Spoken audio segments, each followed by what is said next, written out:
Dr. Christopher Labos. He's a cardiologist with a degree in epidemiology. He joins me from Montreal right now. Doctor, the province is saying they're running out of vaccines. The procurement minister is saying, we're doing the best that we can.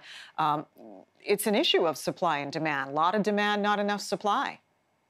Well, no, exactly. And I mean, let's remember that this vaccination program started only about 3 weeks ago, right? That's when the first shipment arrived. It's going to take us months to vaccinate everyone, and we can only vaccinate people as quickly as Pfizer and now Moderna can manufacture their vaccine. So it's not as if there's millions upon millions of doses just floating around in the ether and we just have to vaccinate them. It's going to take months for enough doses to be manufactured, shipped to Canada, and distributed. So yes, the first shipment might be running out soon, but more is going to come. And I think just the important thing is people need to sort of temper their expectations a bit. This is not something that's going to happen overnight.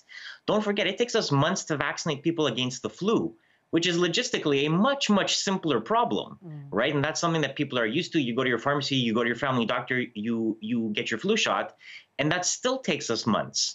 The logistical challenge of vaccinating the entire Canadian population, or nearly the entire Canadian population, this is something that's going to run well into the summer, if not into the fall of this year. So we have to realize that this is a long-term problem, not something that we're going to fix, quickly. For sure. But while we wait, Doctor, we are now at record high numbers of cases in both Ontario and Quebec. We're awaiting numbers from the West Coast. I mean, this is not going away, and it doesn't appear people are heeding the rules enough to, again, flatten the curve like we did the first wave. No, and I think that's why you're going to see stricter measures put in. I mean, we're starting a curfew on Saturday here in Quebec, and I think you're going to see similar things across the country in various provinces. Tighter lockdown measures are going to be necessary, especially in provinces where cases are surging.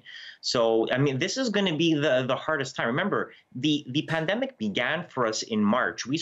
This started when the worst of the winter months was already behind us. So we have a long, hard winter ahead of us, unfortunately. And we're going to have to get used to the fact that, some degree of restriction of movement is going to be necessary for the next little while. As the weather starts to pick up in the spring and early summer, and as we're vaccinating more and more people, things will get better. So things are going to get better, but they're not going to get better in the short term. In the short term, it's going to be the same stuff we've been talking about since the beginning, which is stay home, keep your distance, wear a mask, and wash your hands.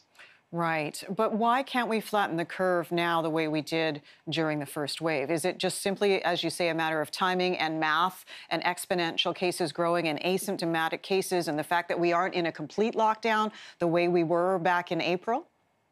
I think you answered that question beautifully. It's all of those things. It's all of those things. I mean, really remember, like at the beginning of this lockdown, when the first lockdown started, you walked around the streets. There was nobody on the streets. It was like, major cities were like ghost towns. It's not like that. I mean, traffic volume are certainly down, but you walk around, there still seem to be people going around. So it's not the same degree of lockdown. We're in the hardest months of winter. People are staying indoors. All the things you mentioned are playing a role. Now, we can reverse that trend if we're more diligent and more careful. But the other big problem is COVID fatigue. People are maybe not taking this as seriously. And I think that's also part of the reason why you're going to see stricter lockdown measures put in place to sort of remind people that, no, this is still a serious issue that needs to be addressed.